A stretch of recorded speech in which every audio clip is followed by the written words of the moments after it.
ఇబ్బంది పడతా ఉంటే ఇలా ఎట్లయితే హుజరాబాద్ నియోజకవర్గంలో రైతులు ఇబ్బంది పడుతున్నారో ఇలా ఉత్తర తెలంగాణలో ఉన్న రైతులందరూ కూడా ఇలా నీళ్లు లేక చాలా ఇబ్బంది పడతా ఉన్నారు. కడుపు మంటతోని మేము ప్రెస్ మీట్ పెడతా ఉన్నాం రైతుల పక్షాన. అయ్యా రేవంత్ రెడ్డి గారు, మీరు సూటిగా సమాధానం చెప్పండి. ఇలా 1,00,000 క్యూసెక్ ఆఫ్ నీళ్లు కన్నేపల్లి పంప్ హౌస్ దగ్గర నుంచి పోతా ఉన్నాయి, సముద్రంలో కలిసిపోతూ ఉన్నాయి. మీరు ఎందుకు ఎత్తుతలేరో జవాబు చెప్పండి. ఇలా కన్నపల్లి పంప్ హౌస్ నుంచి మీరు ఎత్తుతే అన్నారం బ్యారేజ్ నుంచి సుందిల్లా బ్యారేజు, సుందిల్లా నుంచి ఎల్లంపల్లికి, ఎల్లంపల్లి నుంచి నందిమెడారంకి, నందిమెడారం నుంచి మిడ్ మానేర్కి, అక్కడి నుంచి ఎస్ఆర్ఎస్పికి, అక్కడి నుంచి కింది డైవర్షన్కి, ఇటు మా కరీంనగర్ నుంచి హుజరాబాద్ మీద నుంచి అటు కోదాడ్ వరకు ఆ మిడ్ మానేర్ జంక్షన్ కాబట్టి అక్కడి నుంచి ఇటు మెదక్ జిల్లాకు కూడా నీళ్ళు ఇచ్చే అవకాశం ఉన్నా ఇలా సముద్రంలో మీరు నీళ్లు ఎందుకు కలిపేస్తూ ఉన్నారు?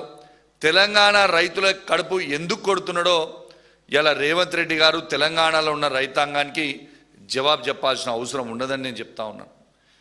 ఇలా కేవలం నువ్వు మాట్లాడిన ఇన్ని రోజు కాళేశ్వరం కూలేశ్వరం అయిపోయింది అని ఏవైతే అబద్ధాల ప్రచారం చేసినావో ఇలా రైతులకి తెలిసిపోతుందని ఇలా నువ్వు అది ఆన్ చేస్తలేవు.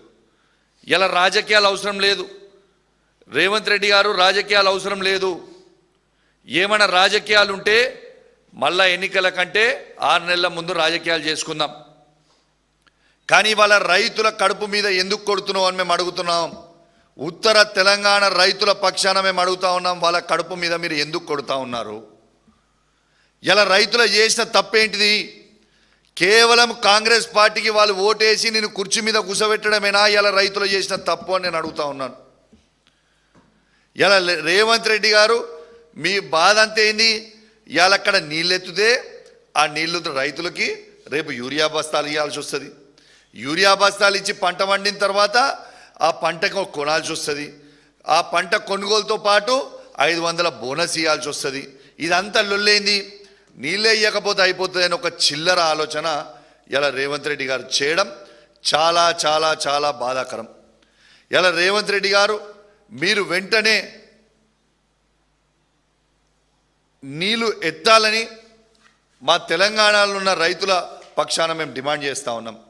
ఇలా కేసీఆర్ గారే ఈ తెలంగాణ రాష్ట్రానికి ఒక రైతే ముఖ్యమంత్రి అయితే ఏ విధంగా ఉంటుంది అనేది ఆ రోజు తెలంగాణ తొలి ముఖ్యమంత్రి అయిన కేసీఆర్ గారు ఇలా అద్భుతమైన కాళేశ్వరం ప్రాజెక్ట్, అంటే ఇది మన దేశంలోనే కాదు ప్రపంచంలోనే అద్భుతమైన Kaleshwaram project, world's largest irrigation ప్రాజెక్ట్ని ఇలా కట్టింది కేసీఆర్ గారు.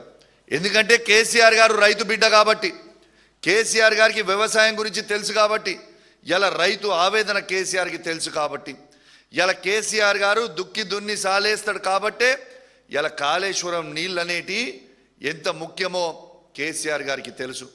రేవంత్ రెడ్డి గారు, మీరు భూదందాలు చేసుకుంటూ ల్యాండ్లు కొని అమ్ముతాడు కాబట్టి ఇలా మీకు ఆ రైతుల విలువ అర్థమైతలేదు అని నేను చెప్తా ఉన్నాను.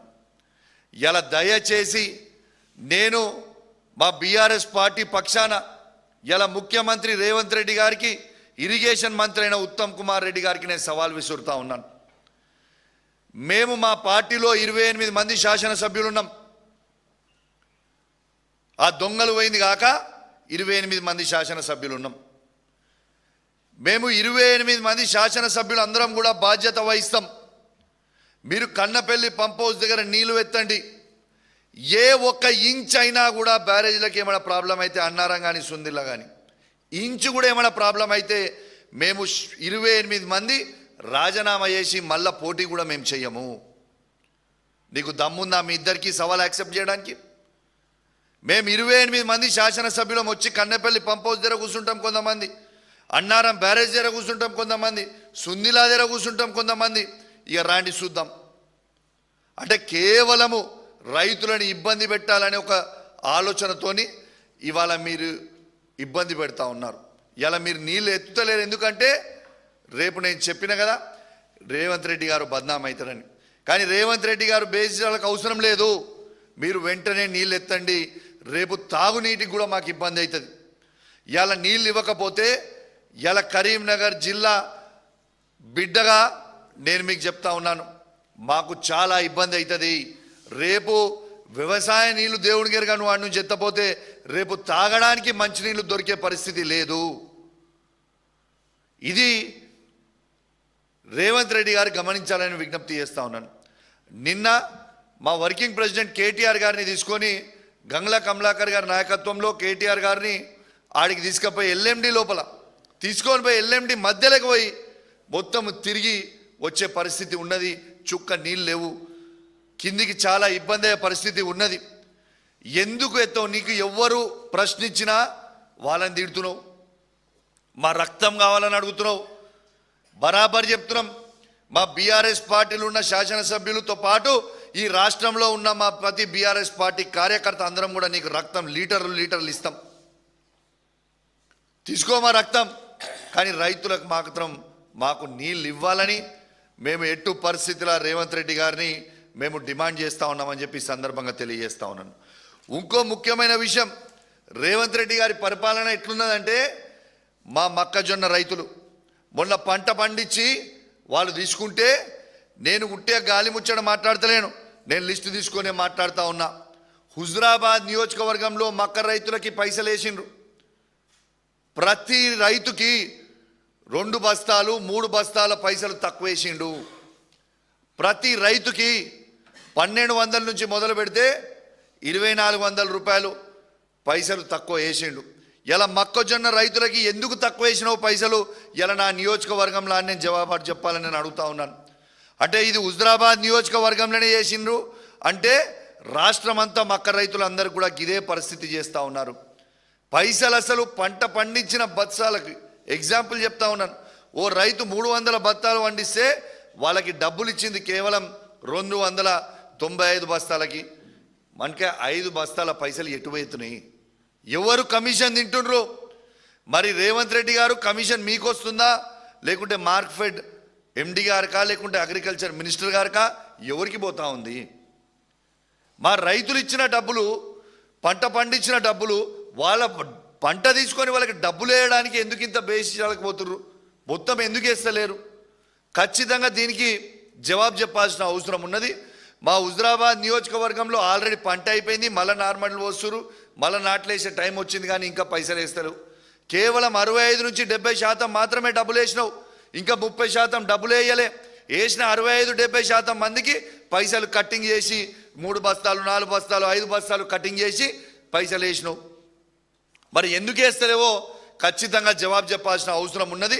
వెంటనే నీళ్లు ఎత్తాలే. నీళ్లు ఎత్తకపోతే, కన్నపల్లి పంప్ హౌస్ దగ్గర నుంచి మీరు నీళ్ళు ఎత్తకపోతే మాత్రం తీవ్రమైన పరిణామాలు ఎదుర్కొనే పరిస్థితి వస్తుందని చెప్పి కూడా ఈ సందర్భంగా తెలియజేస్తూ సెలవు తీసుకుంటా ఉన్నాం. జై తెలంగాణ, జై కేసీఆర్.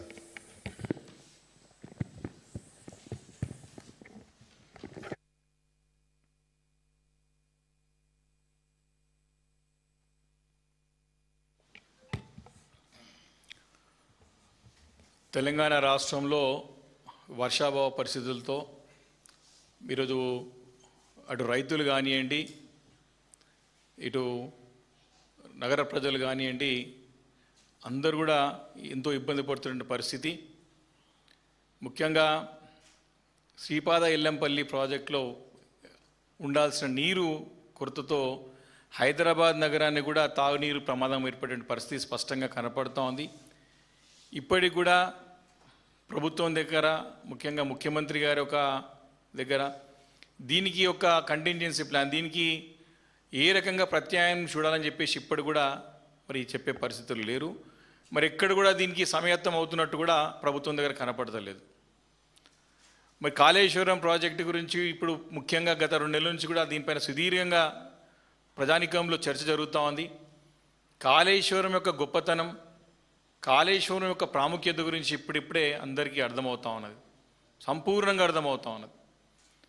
ఎందుకంటే రేవంత్ రెడ్డి గారు పిసిసి అధ్యక్షుడిగా ఉన్నప్పుడు ఈ కాంగ్రెస్ పార్టీ ఎలాగైనా అధికారంలోకి రావాలని చెప్పి ఆలోచన చేసి ఈ కాళేశ్వరం ప్రాజెక్టు మీద లేనిపోని అపోహలు సృష్టించి కాళేశ్వరం ఒక విఫల ప్రాజెక్టుగా చిత్రీకరించి ప్రజలని నమ్మించే ప్రయత్నం చేసి మరి ఓట్లు వేయించుకొని